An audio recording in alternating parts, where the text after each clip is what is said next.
ඔයාටත් අත උස්ස ගන්න බැරි තත්ත්වයක්. සමහරවිට අත මෙහෙම උස්සනකොට මේ කාන්ට උස්සනවා. එතනින් එහාට උස්ස ගන්න බෑ. ලොක් වෙනවා වගේ තත්ත්වයක් නිරීක්ෂණය වෙලා ඇති. ඉතින් මේ වගේ අත උස්ස ගන්න බැරි තත්ත්වයක්, මේ වගේ හිර වෙන තත්ත්වයක් නිරීක්ෂණය වෙලා තියෙනවා නම් මේක අපි හඳුන්වනවා frozen shoulder තත්ත්වයක් විදිහට.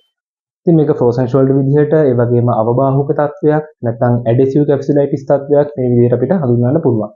ඉතින් මේකද සිද්ධ වෙන්නේ ඔයාගේ මේ shoulder joint එක ගත්තට පස්සේ මෙතන තියෙන joint capsule එක නැත්නම් මේ synovium එක ඉන්ෆ්ලැමේෂන් එකකට ලක් වෙනවා නැත්නම් ප්‍රදාහ තත්වයකට ලක් වීම නිසා මේ කැප්සියුල් එක ඝනකම තද තත්වයකටපත් වෙනවා.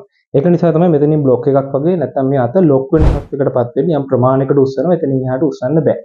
ගොඩක් වෙලාවට රෝගීන්ගේ අපි නිරීක්ෂණය කරන දෙයක් එයාට පිට මැද අල්ලන්න කිව්වට පස්සේ අත මේ පැත්තට දාලා එහෙම අල්ලගන්න බැරි වෙනවා. අත හිර වෙනවා. එයාට මූව්මන්ට්ස් කරන්න අමාරුයි. මොකක් හරි ඇක්සිඩන්ට් එකක් වෙලා නැත්නම් සමහරවිට තද පාරක් මෙතනට වැදිලා වැටිලා මේ වගේ අත මොකක් හරි ඉන්ජරි එකකට ලක් වුණා නම් ඒක නිසා මේ frozen shoulder තත්ත්වය ඇති වෙන්න පුළුවන්. දීර්ඝ කාලයක් දියවැඩියා තත්වයකින් පීඩා විඳිනවා නම් මේ වගේ තත්ත්වයක් ඇති වෙන්න පුළුවන්. මොකද දීර්ඝ කාලයක් දියවැඩියා තියෙනකොට ශරීරයේ අධික සීනි ප්‍රමාණයක් ඇති වෙනවා. ඒ සීන නිසා ඉන්ෆ්ලමේෂන් තත්ත්ව ඇති වෙන්න පුළුවන්. ප්‍රදාහ තත්ත්වයක් ඇතිවීමක් නිසා මේ කැප්සියුල් එක නැත්නම් මේ ජොයින්ට් කැප්සියුල් එකේ ඉන්ෆ්ලේම් වීමක් වෙන්න පුළුවන්. ඒ වගේම තමයි එතෙන්ට සපයන රුධිර ප්‍රමාණය අඩු වීම නිසා මේ කැප්සියුල් එක ෆයිබ්‍රොටික් වීමක් ඝනකම් වීමේ තත්ත්වයක් ඇති වෙන්න පුළුවන්. ඉතින් මේකත් බය වෙන්න ඕනේ තත්ත්වයක් නෙමෙයි. මේක ප්‍රතිකාර වලින් සුවපත් කරන්න පුළුවන් තත්ත්වයක්. විශේෂයෙන්ම නිවැරදි ආයුර්වේද වෛද්‍ය ප්‍රතිකාරත් මේ සඳහා තියෙනවා.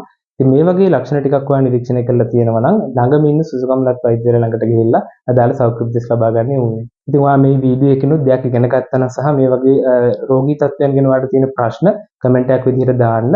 ඔයාලට දැනගන්න ඕන දේවල් කමෙන්ට් එකක් විදිහට දාන්න. මම ඒ සම්බන්ධව වීඩියෝ එකක් කරන්නම්.